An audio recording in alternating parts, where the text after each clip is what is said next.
One of, if not the biggest issue in Overwatch 2 is the support class. Support is easily the most hated role in Overwatch, mainly because of how unrewarding it can feel.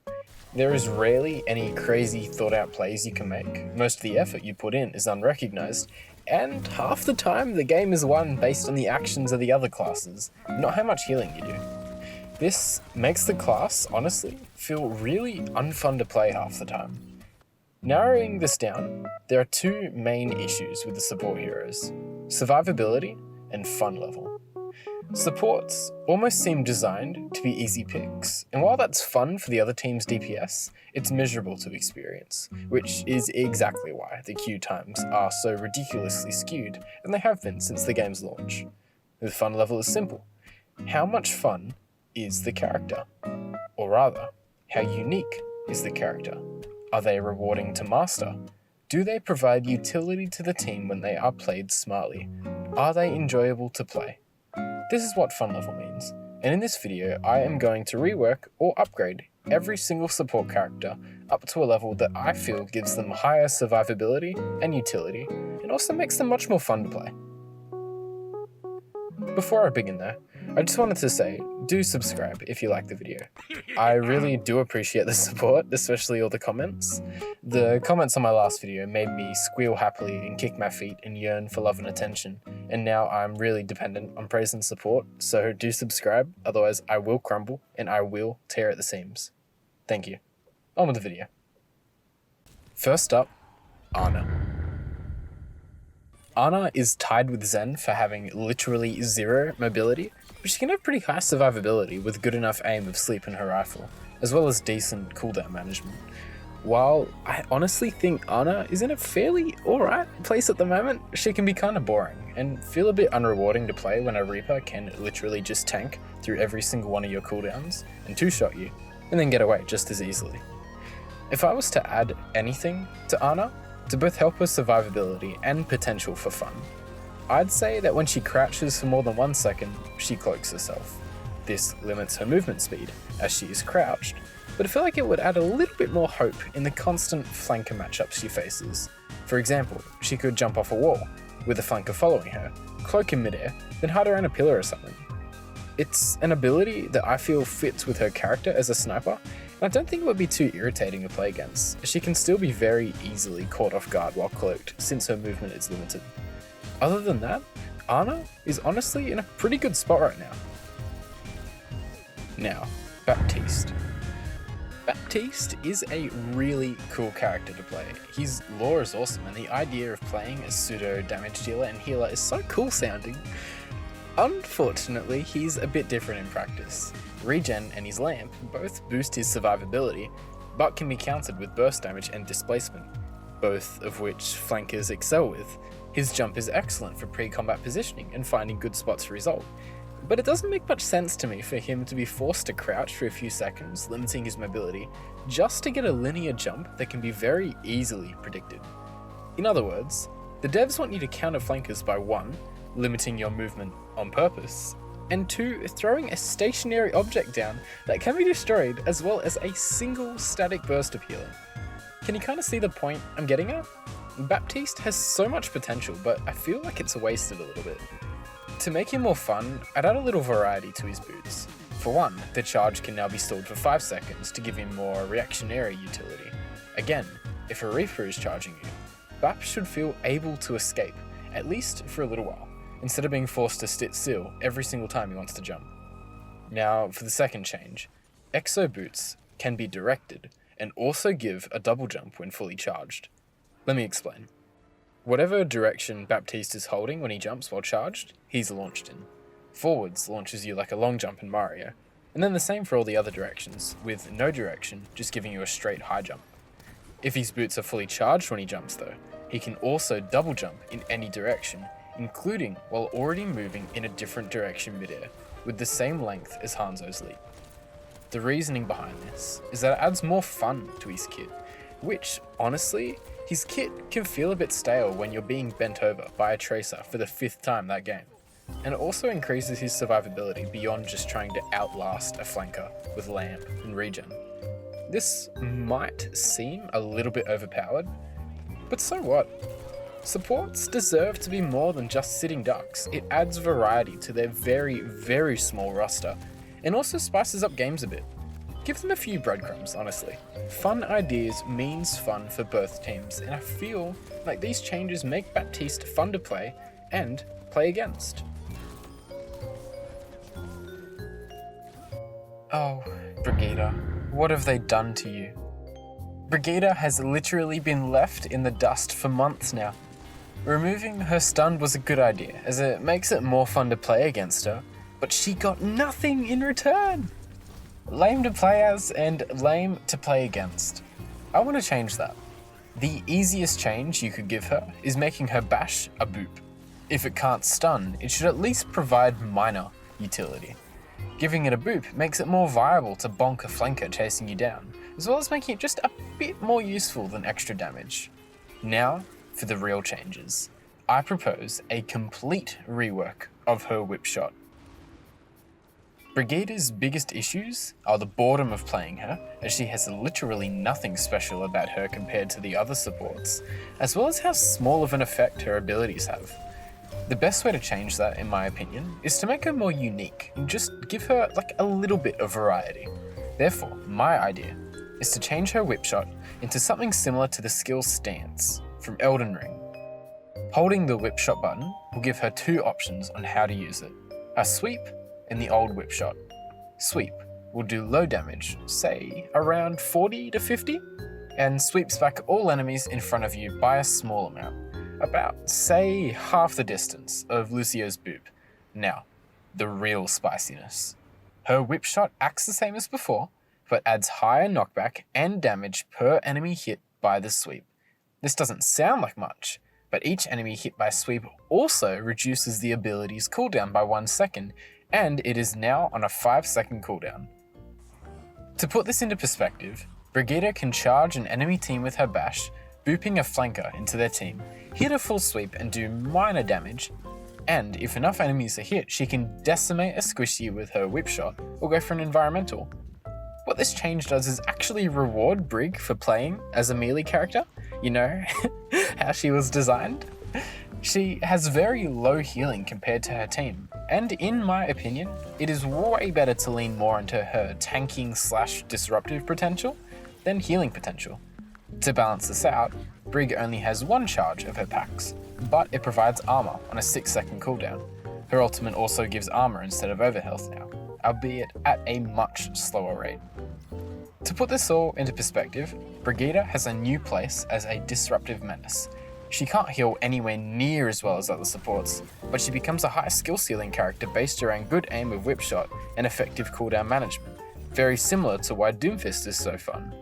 Her whip shot at max damage would only do around 130 damage, but she can combo with other abilities to target squishies, very similarly to how Doomfist can. This may seem like a lot, and it is, but Brigitte needs a lot. All the supports do, and I don't think it's a bad idea to overtune most of the supports, especially considering how often DPS and tank heroes get ridiculous buffs and reworks half the time. I doubt this much effort will go into helping Brig. She'll most likely just get a boost in numbers or something, but I can dream, I suppose. Now for Kiriko.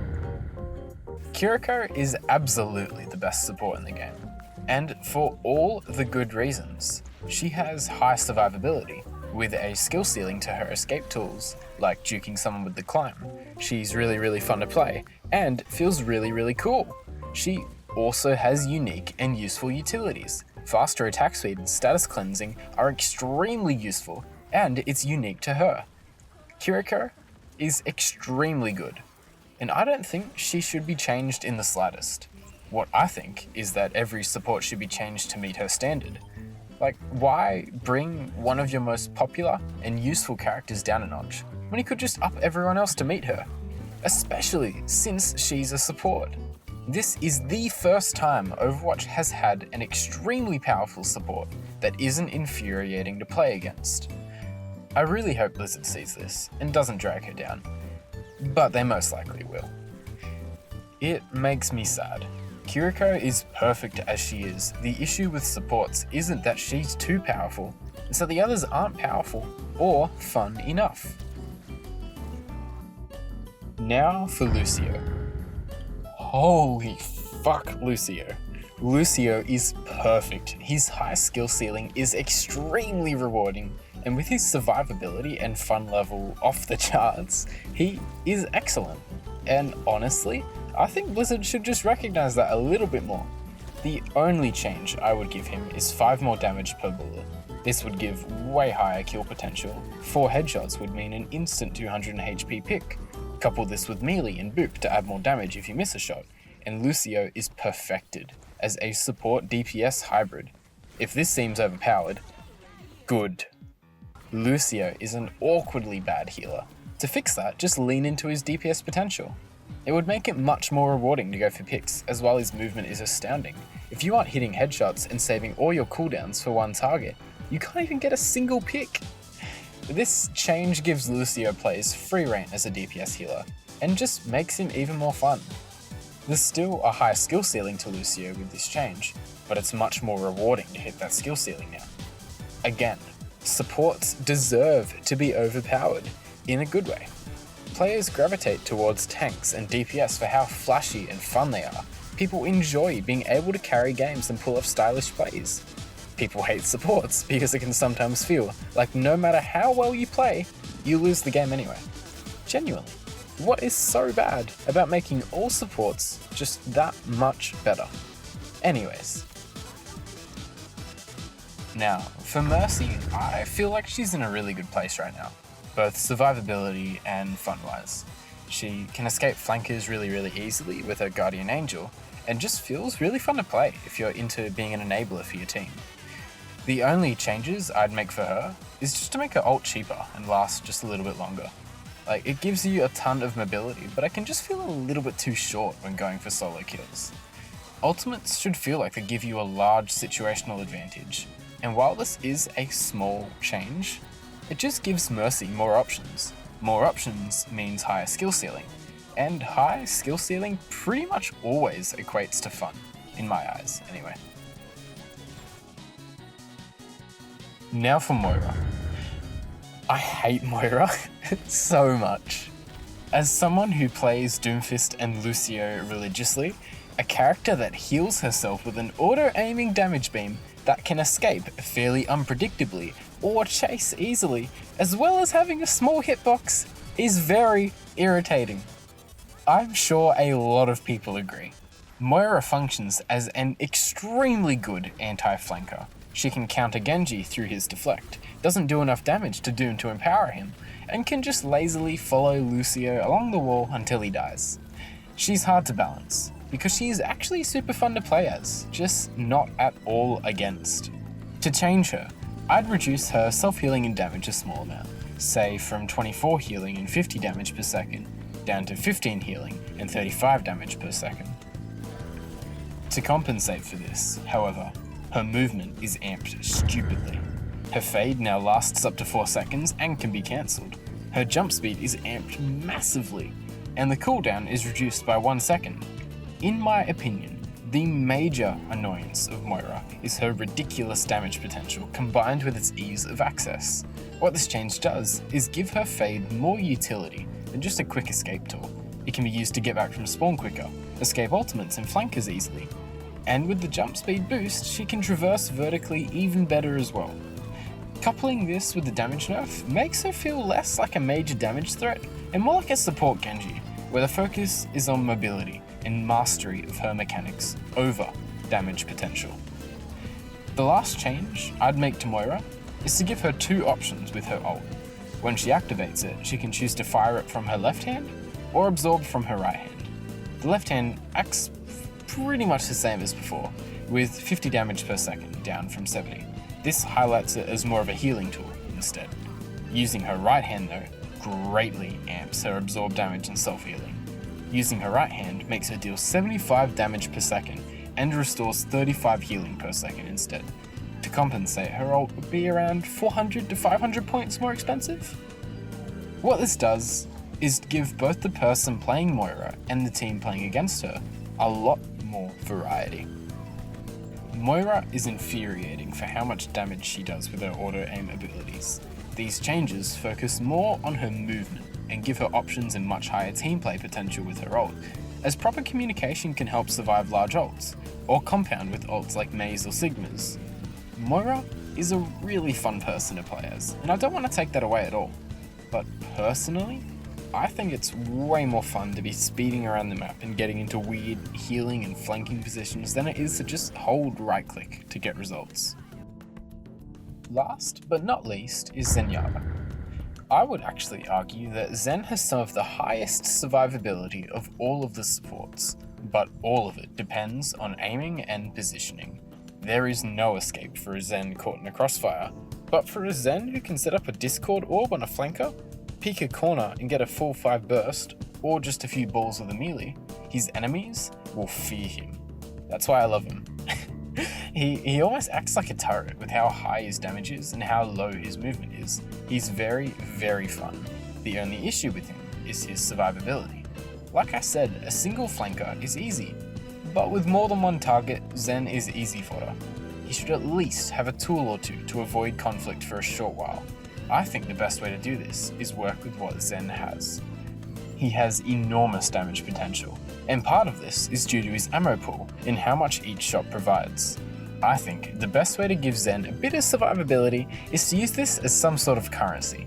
First of all, I'd raise his ammo pool to 25. This might seem a little bit odd, but I promise it makes sense. Now, for his actual abilities, pressing crouch would enable Zen to dart in any one direction, similar to Tracer's blink, but with no invulnerability. This has no cooldown, but instead costs 10 of his ammo pool. What this means is that if a flanker corners Zen, he can dart up to 2 times before needing to reload. This gives the Zen player variety in what to do. Currently, his only choice is to hope he can kill the flanker before they kill him.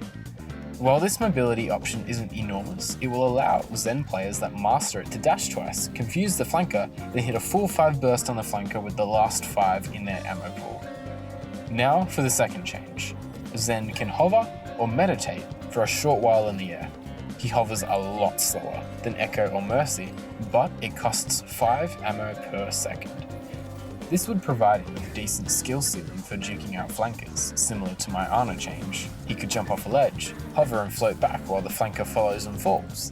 Couple this with his snap kick for a fairly decent environmental combo. To compensate for all this though, his reload animation would take around half a second longer, around that.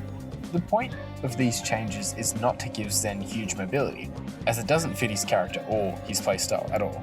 Zen suits a smart aiming and positioning based playstyle, and these changes allow him to position himself better, especially in the middle of combat, while also including effective resource management. Also, he already levitates himself. Why not a bit more? Now, these changes will of course seem a bit too complicated and probably too powerful. But honestly, what's bad about that? Kiriko is the first support hero to be fun, have high survivability, and not infuriate the enemy team. Why not just lean into that, and at least make a small effort to bring the other supports up to her level? I'm not at all expecting these changes to happen, to be honest though. I know that Kiriko will be nerfed to mediocrity, and the queue times for tank and DPS will go even longer. I guess I just wanted to rant for a little bit about what I think is the absolute best solution to the queue time problem, and the unrewarding nature of playing supports in Overwatch 2. At least Roadhog is getting nerfed.